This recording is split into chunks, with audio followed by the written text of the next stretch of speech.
Speaking of 4th of July and fireworks celebrations, new this morning, the 4th of July holiday is often a busy time for emergency room doctors. They urge people to use caution when they celebrate tonight.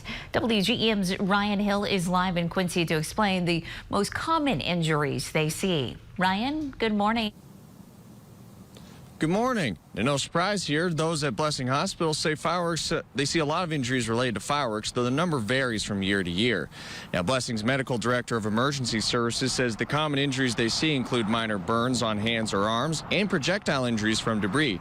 Now, depending on the type of firework, they do see injuries related to explosions. He urges everyone to use caution to minimize harm when lighting fireworks. The biggest advice I would give to people is if you're doing any kind of fireworks would be just to make sure you have adequate eye protection, because you don't know what's going to happen potentially with any kind of explosive device. He says when it comes to children, parents need to supervise them around any fireworks, even sparklers. Now, fireworks aren't the only hazard on the 4th. We'll hear about other injuries or stuff you should be aware of in the next half hour. Live in Quincy, Ryan Hill, WGEM News. Ryan, thank you. And Huff says minor burns can heal in a couple of weeks, but obviously more severe ones can take a lot longer to treat.